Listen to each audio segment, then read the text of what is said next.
GT Arcade. They are releasing a new game called Game of Thrones. Winter is coming. This game will be released in about a month, but the closed beta is ongoing at the moment, so you can still sign up in the link below that I will put in the video description. And there's all the information that you can look up for this game that will be coming out. I myself is playing this game because this game is just amazing. I love city builders and empire building games like Mobile Royale and Lords Mobile and Rise of Civilizations, but this game has the Game of Thrones theme in it, which makes this game extra awesome. I love that show. I love every single character from that show, and you can play as those commanders as well, you know, including Varys, Peter Baelish, the Stark family, and the Lannisters, of course, and Jon Snow himself. This game combines the best of both worlds, all the strategy element, empire building with the Game of Thrones theme. So definitely check it out in the link below. Once again, I've posted in the video description, and you guys will love this game just as much as me. Hey, welcome back, guys. It's Redox. I want to show you guys couple of scenarios here where your opponent tries to cheese you hard early on in the beginning, and just how important it is to always stay on your guard, stay on your game. And in these cases, you might not want to go for a harvester first like I did, and look at this.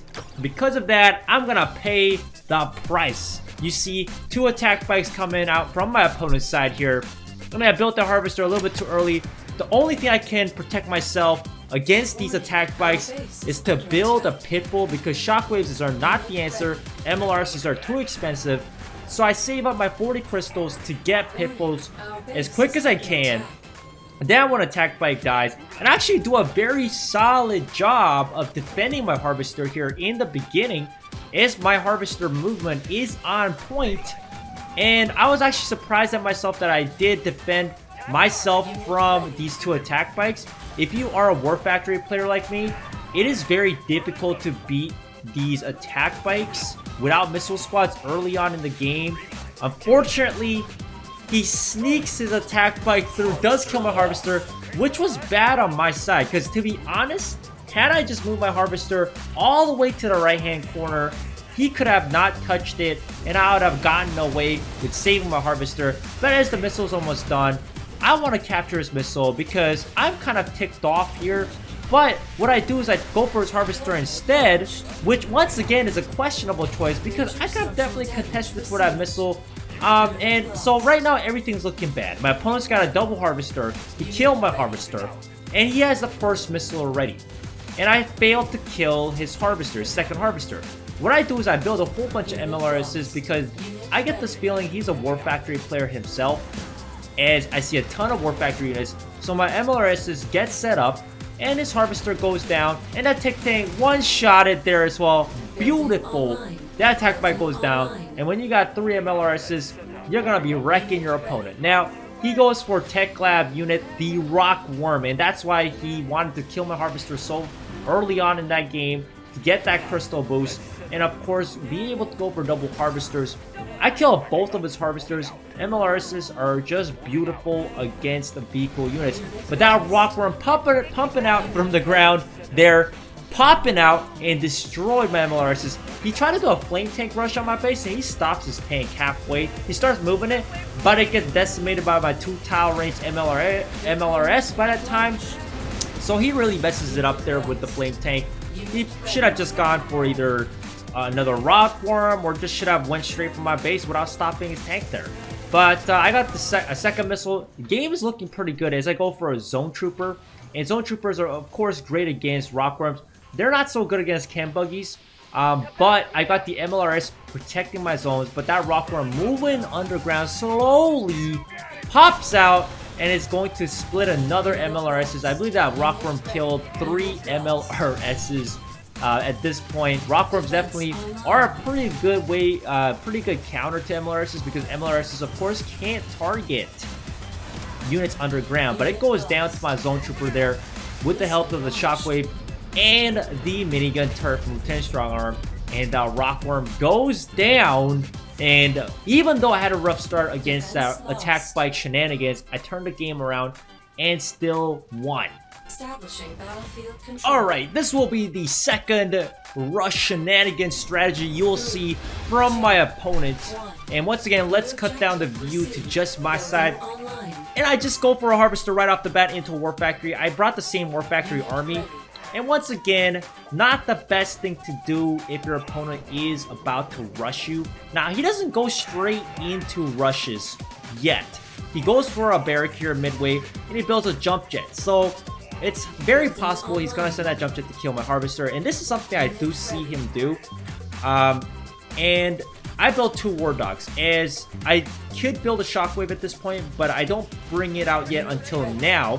He goes for 2 jump jets. I got 2 war dogs, and I got a shockwave. So ideally, I could actually protect my harvester from his units, but jump jets are quite tricky against, of course, dealing with jump jets are quite tricky, and unfortunately, I once again do not stop that jump jet in time, and I think I could have, in this scenario, once again, stopped that jump jet from killing my harvester, but because of those 2 rocks, you can only have 1 unit going down that corridor or that little choke point, and it just made me very it made it hard for me to move my shockwave around, as shockwaves are not as fast. So unfortunately, I lose my harvester here once again. So it's another bad start, but I do get the first missile here, putting me a little bit ahead at least. He goes for a double harvesters. He has 3 Tech Lab units, just like my last opponent who brought 3 Temple of Nod units. So he's obviously gonna want to have that crystal advantage, and that's why he went for my my harvester there. And this puts him a little bit ahead. He goes for double harvesters. He's farming a lot of crystals. He gets a quick tech lab up here. You see that zone trooper already coming out. I go for some APCs here, thinking, okay, I'm just gonna hold his launch pad because, hey, I just need to capture the second missile and I'm gonna win. It's gonna be good, and I'm gonna have a good time in this game. He goes for Titans now, and I'm like, uh-oh, that's gonna be a bit of a problem. Now, I built this nice defensive wall with the minigun turret as well. So this Titan has to actually walk around to get onto that top launch pad. But I tile block it with my shockwave, and his Titan walks around. He doesn't actually try to go back to that launch pad. And I failed to tile block that Wolverine. But I got a little bit lucky there, as just in time the missile was completed. So even though his Wolverine stepped on there, it was just a little bit too late, and I won the game. Still turned the game around, even though I had a rough start, losing my harvester to a Tech Lab player here. Alright, and this will be the final game. Both of us are playing General Solomon as GDI.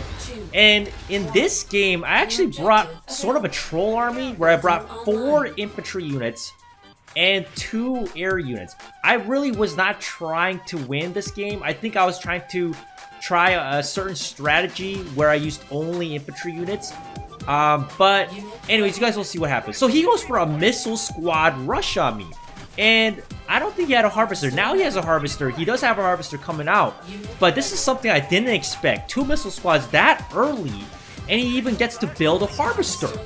Like, how can you have that many crystals from the start? I guess I just didn't expect this at all. He goes for an early shockwave there. He kills my harvester. Once again, I am suffering from these harvester rushes, and definitely it would be smarter if I built units first before I built a harvester to scout out my opponent, because many of the players in Masters League and Tiberium will try to do this. Even in the lower ranks, they will try to rush you all the time. But, you know, it's just so unexpected sometimes. And sometimes you just don't pay attention enough to even care about scouting enemy units before building a harvester. Because of course, if you delay your harvester building, you're going to be behind economically. So if you build units first instead of a harvester and your opponent doesn't rush your harvester, then he's going to be a little bit ahead in terms of crystals. But anyways, right now we're vying for the first missile here. He actually went for a very terrible ion cannon there. I switch up to Talons, as he has a bunch of infantry units, and Talons are very good against infantry units, including missile squads. For example, I'm teaming up his missile squad with 2 Talons here. I've got 3 Talons on the launch pad because he had a ton of shockwaves, and I captured his first missile. You can see that this guy, once again, has 4 Tech Lab units. So many of your opponents try to go for you know, these crazy tech lab Temple of Nod builds by going to double harvesters, and a lot of them like to rush your harvester. And definitely protecting my harvesters early on was vital, very important. I go for one Iron Cannon there, seeing if I could take out the harvester and the Wolverine. Wolverine still does survive there. He goes for a ton of Wolverine, which is problematic because look at my army. I got 4 infantry units, 2 air units. None of them are good against Wolverines, except for a Jump Jet. Jump Jet's the only one that has somewhat of a hope in taking it down. Missile squads go down too fast. So what I do at this point is spam a whole bunch of Jump Jets. Every single unit he has here, Shockwaves and Wolverines, will tear all of my units, as once again I brought more of a troll composition. I sent a Jump Jet to kill his harvester. Missile's almost done. My opponent decides to actually try to kill my Jump Jets instead of holding this launch pad here, so I send out 2 quick Talons. And Missile was almost done there, but it gets stopped once again. I send out 3rd Talon. And because I had all 3 units on the launch pad and my opponent didn't have that Wolverine on time onto that launch pad with where just the Talon was standing, he lost the game. So these were some fun examples I just wanted to show you guys of how you can still turn the game around even though you lose that early rush. And there you go, guys. I hope you guys enjoyed this video. Let me know what you guys think in the comments below, and I'll see you guys next time.